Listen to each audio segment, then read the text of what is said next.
Yakobus pasal yang kelima, ayat 7 sampai ayat yang ke-11, saya akan bacakan untuk kita. Bersabar dalam penderitaan. Karena itu, saudara-saudara, bersabarlah sampai kepada kedatangan Tuhan. Sesungguhnya petani menantikan hasil yang berharga dari tanahnya, dan ia sabar sampai telah turun hujan musim gugur dan hujan musim semi. Kamu juga harus bersabar dan harus meneguhkan hatimu, karena kedatangan Tuhan sudah dekat. Saudara-saudara, janganlah kamu bersungut-sungut dan saling mempersalahkan, supaya kamu jangan dihukum. Sesungguhnya hakim telah berdiri di ambang pintu. Saudara-saudara, turutilah teladan penderitaan dan kesabaran para nabi yang telah berbicara demi nama Tuhan. Sesungguhnya kami menyebut mereka berbahagia, yaitu mereka yang telah bertekun. Kamu telah mendengar tentang ketekunan Ayub dan kamu telah tahu apa yang pada akhirnya disediakan Tuhan baginya. Karena Tuhan Maha Penyayang dan penuh belas kasihan. Ya, puji Tuhan. Bacaan firman Tuhan kita pada hari ini, berbahagialah kita semua yang tidak sekedar membaca, namun merenungkan dan melakukan firman Tuhan dalam hidup kita setiap hari. Saudari-saudari yang terkasih dalam Tuhan Yesus Kristus, hari ini firman Tuhan kita akan renungkan dengan tema rahasia hidup bahagia. Nah, saya memperhatikan di sini kenapa saya memilih tema ini, karena pada ayat yang ke-11 di situ dikatakan sesungguhnya kami menyebut mereka berbahagia. Kami menyebut mereka berbahagia, kata firman Tuhan.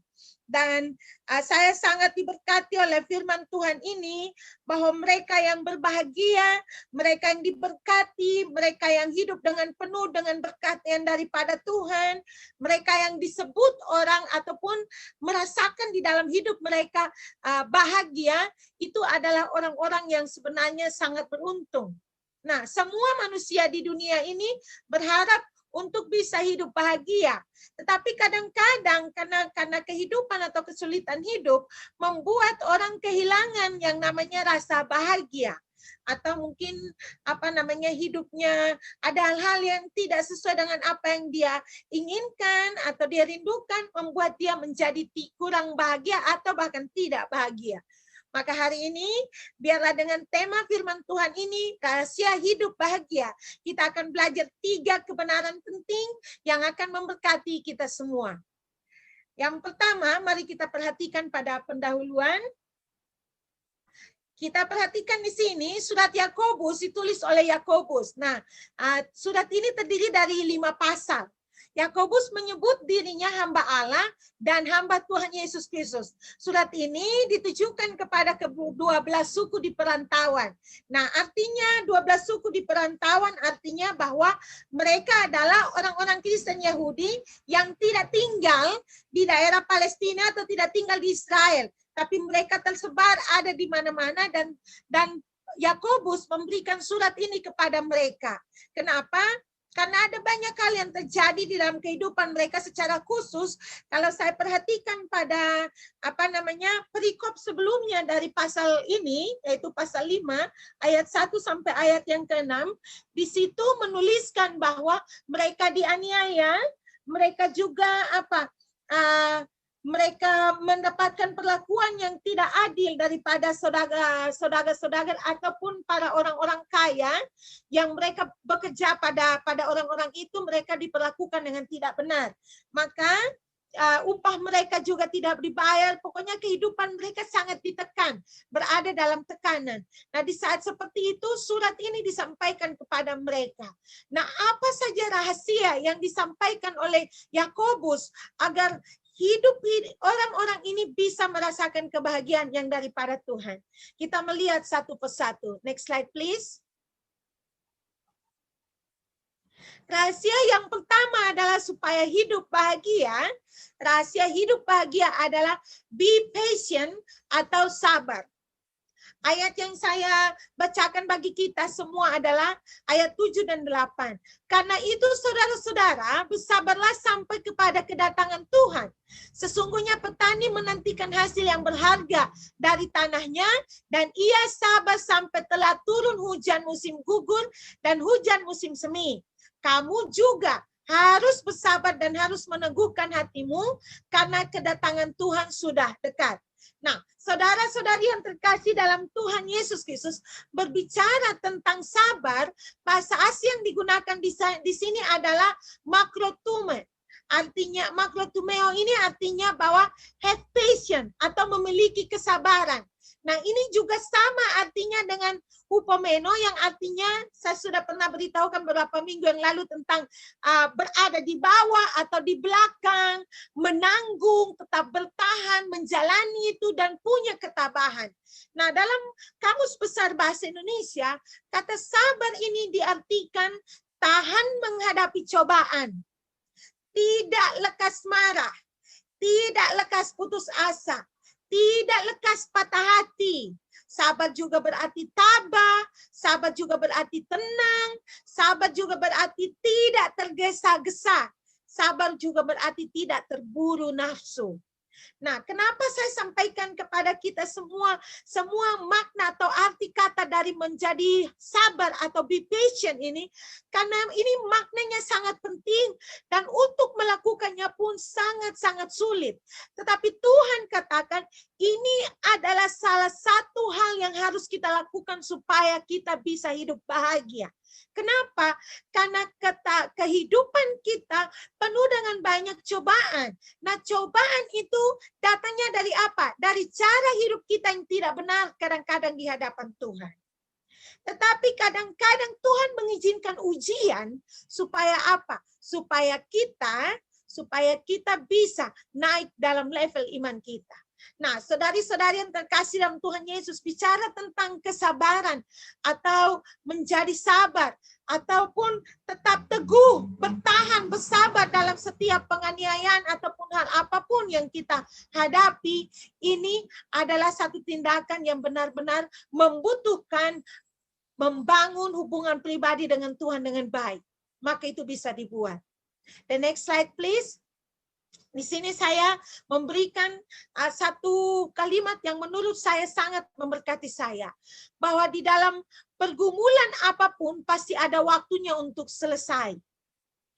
Kita diharapkan untuk apa? Tetap diam dan berdiri teguh dalam Tuhan, meskipun sepertinya kita ingin melarikan diri. Kenapa? Karena sabar ini sebenarnya itu mengungkapkan kepada kita bahwa sabar itu artinya tetap berdiri teguh, stand still. Ya, berdiri tetap. Walaupun kehidupan kita pada saat itu begitu sulit, tetap kita harus berdiri teguh dan tetap sabar. Nah, pertanyaan pentingnya adalah mau sabar sampai kapan? Biasanya kan kayak gitu. Kalau ada orang yang buat sesuatu yang tidak menyenangkan kita, terus kalau kita dikasih tahu oleh seseorang bilang sabar ya, terus kita bilang begini, saya mau sabar sampai kapan? Sabar saya sudah juga ada batasnya. Begitu kan kita sering bilang seperti itu. Nah, saudari-saudari yang terkasih dalam Tuhan Yesus Kristus, di sini firman Tuhan katakan, bersabarlah sampai kepada kedatangan Tuhan. Artinya bahwa kita diminta sabar sampai selama-lamanya sampai Tuhan panggil kita pulang.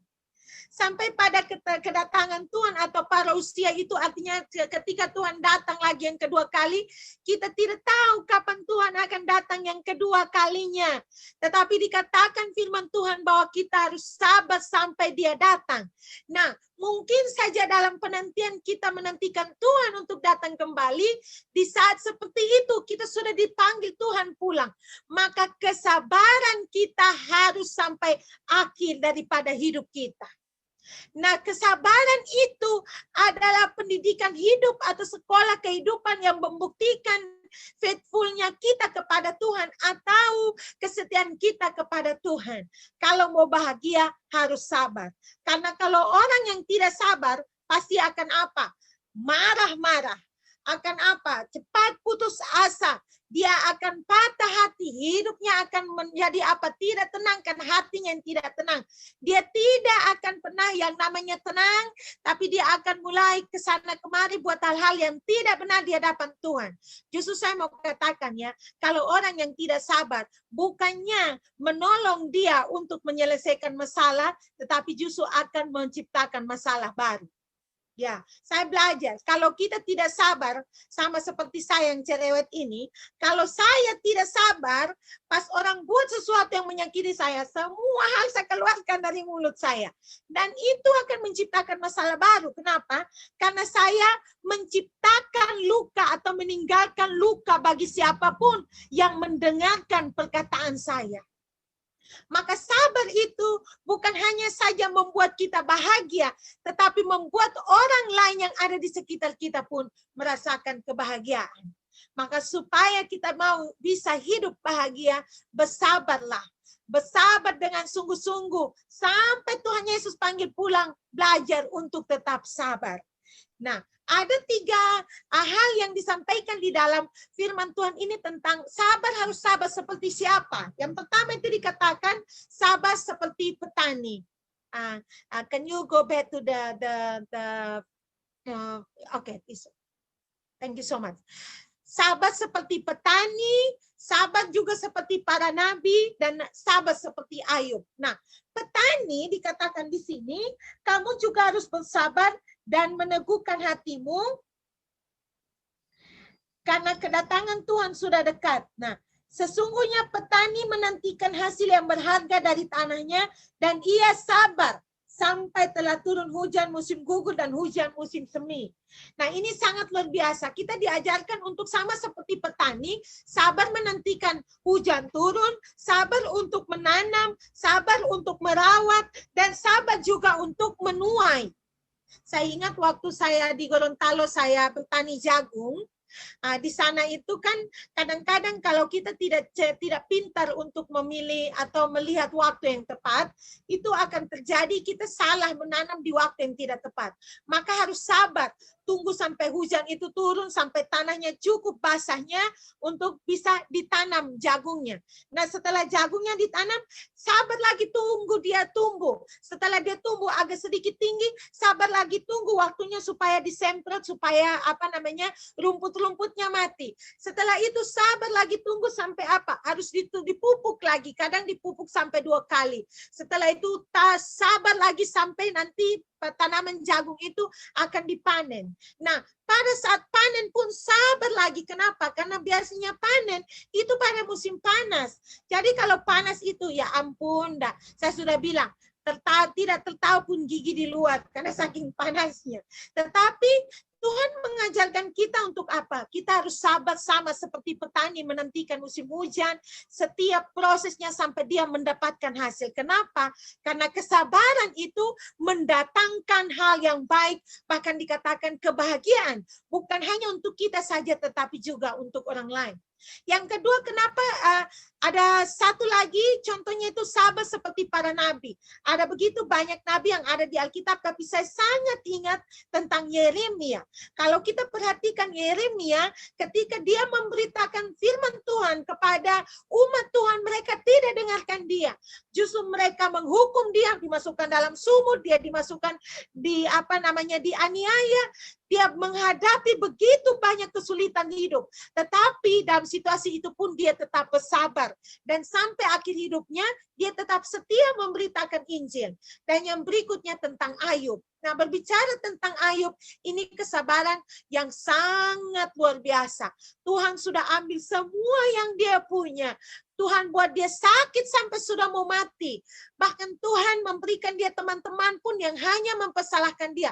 Bahkan istrinya katakan, sebaiknya kamu kutuki saja Tuhanmu terus mati saja. Tapi dalam situasi yang seperti itu pun, Ayub tetap sabar dan menantikan pertolongan Tuhan.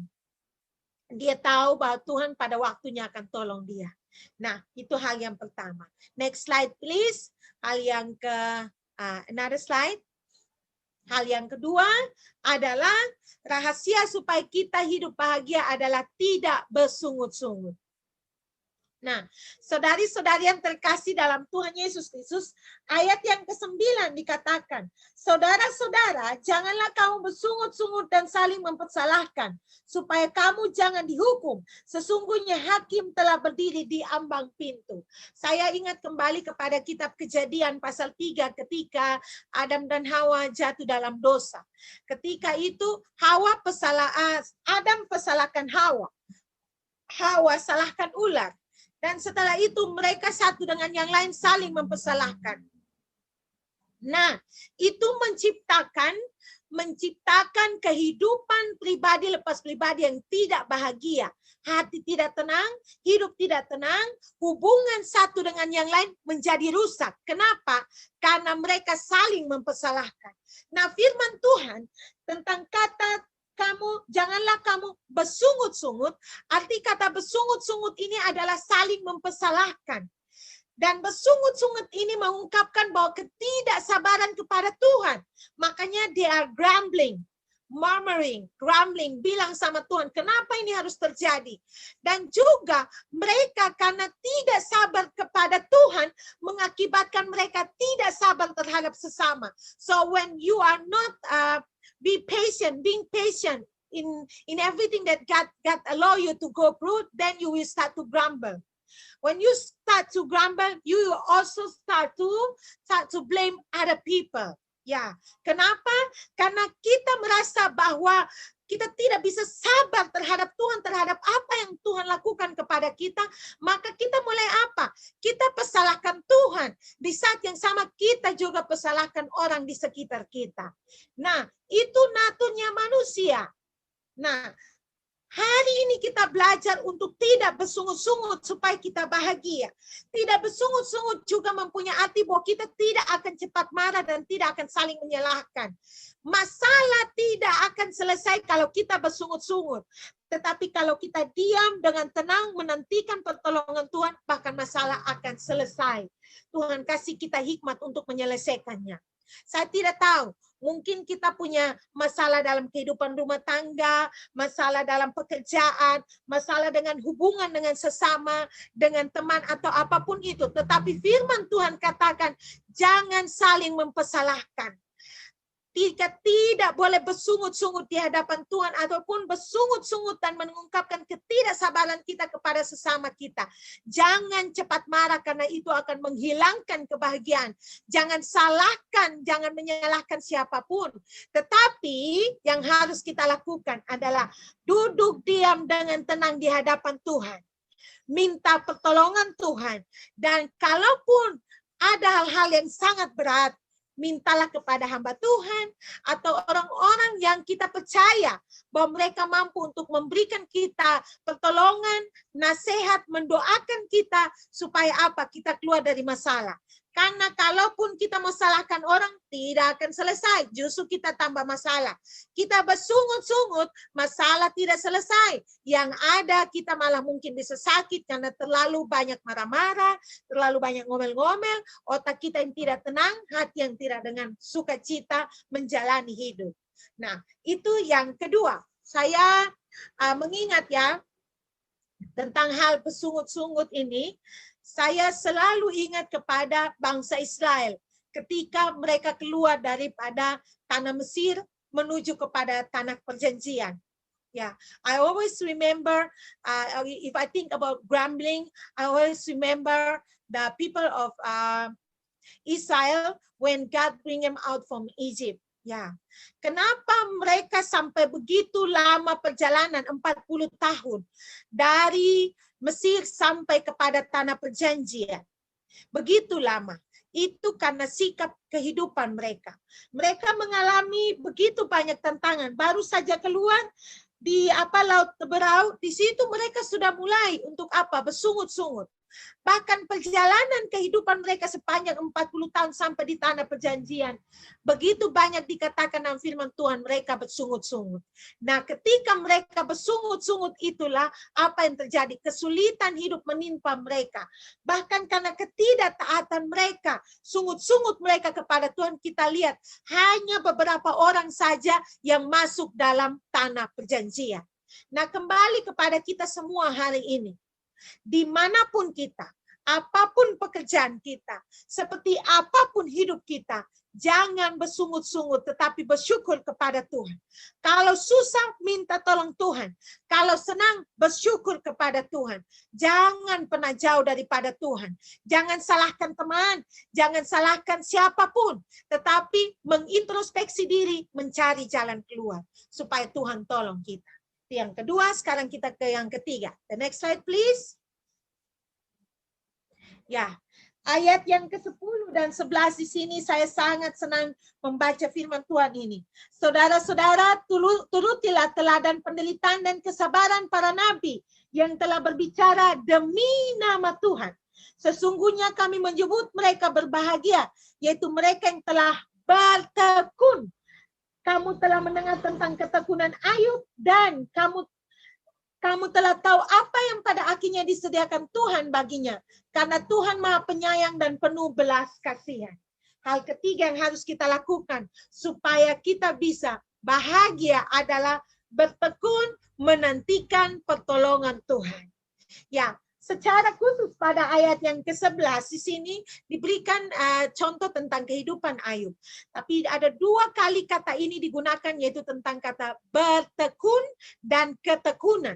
Nah, berbicara tentang bertekun dan ketekunan, saya pernah katakan pada teman-teman yang beribadah pada hari Sabtu, bertekun artinya wait on continually atau constantly diligent, atau menantikan Tuhan, waiting for God to help you, continually wait.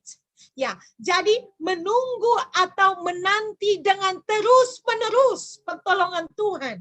Kalaupun hari ini Tuhan belum tolong, pasti Tuhan tolong tepat pada waktu Tuhan. Kenapa? Karena orang bertekun atau menantikan pertolongan Tuhan pun harus rajin.